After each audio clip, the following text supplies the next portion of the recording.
ये कहानी महाराष्ट्र के एक छोटे से गांव तुम्बाड़ की है। कहते हैं तुम्बाड़ देवी देवताओं द्वारा श्रापित है, क्योंकि इस गांव के लोगों ने बहुत साल पहले एक मंदिर की रचना करी जिसमें हस्तर को पूजा जाता था। हस्तर पूर्ति की देवी की पहली संतान था।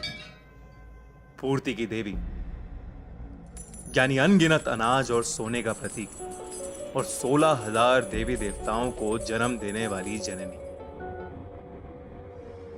हस्तर बहुत ज्यादा लालची था। उसने देवी का सारा सोना हड़प लिया था और साथ ही वो सारे अनाज पर भी कब्जा करना चाहता था, पर बाकी देवी देवताओं ने उसे ऐसा करने से रोक दिया और उसे छोटे छोटे तिनकों में बांट दिया।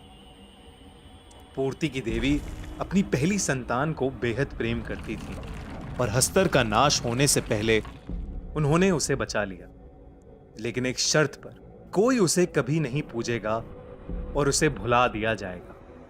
पर तुम्बाड़ गांव के पूर्वजों ने जब से उसका मंदिर बनाया, तब से देवी देवताओं का क्रोध तुम्बाड़ पर बारिश बनकर बरसता है।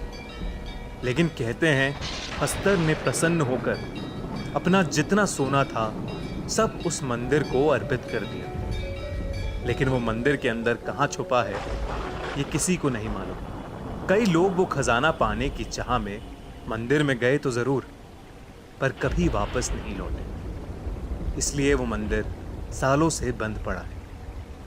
गिरीश नाम के एक पंडित ने भी उसी खजाने की लालच में हस्तर की खूब पूजा करी और वहां जाने का सोचा। उस दिन हमेशा की तरह बाहर जोरदार बारिश हो रही थी।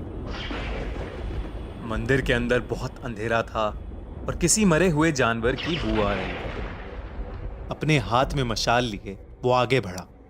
उसका पैर एक हड्डी के ढांचे पे पड़ा और उसने देखा कि उसके आसपास जंगली पेड़ों की लपट में कई लोग अधमरे से पड़े थे।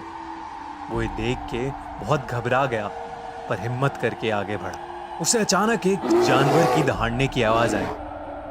उसने छिप के देखा तो आधे इंसान और आधे भेड़िए जैसा जानवर किसी इंसान की चमड़ी को चबा रहा था।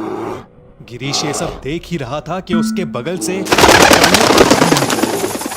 और वो उनसे बचते बचते नीचे गिर पड़ा। उस जानवर ने गिरीश को देख लिया और उस पर एक जोर का वार किया। तो जानवर उसे मुंह से घसीटता हुआ हस्तर की मूर्ति के नीचे ले गया और उसे नीचे छोड़ के वहां से चला गया। गिरीश ने जब उठ के देखा तो वो दंग रह गया। वहां हस्तर की मूर्ति के ठीक नीचे सोने की अनगिनत मुद्राएं रखी हुई थी।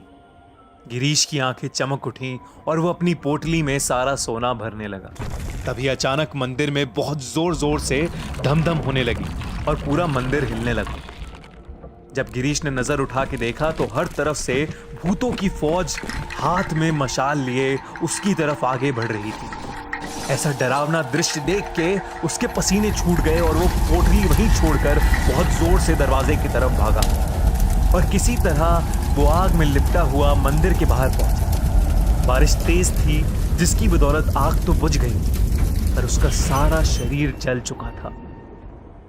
सभी गांव वालों ने उसका बहिष्कार कर दिया और उसके बीवी बच्चे उसे छोड़ के चले गए। उस दिन के बाद गिरीश सबको पागलों की तरह बोलता रहा, अंदर मत जाना, अंदर मत जाना। और उसने अपना सारा जीवन उसी मंदिर के बाहर भीख मांग मांग के निकाल दिया। अगर आपको ये कहानी अच्छी लगी तो अभी सब्सक्राइब करिए और कमेंट्स में जरूर लिखिए कि अगली कहानी हम किस हॉरर लेजेंड पे बनाएं।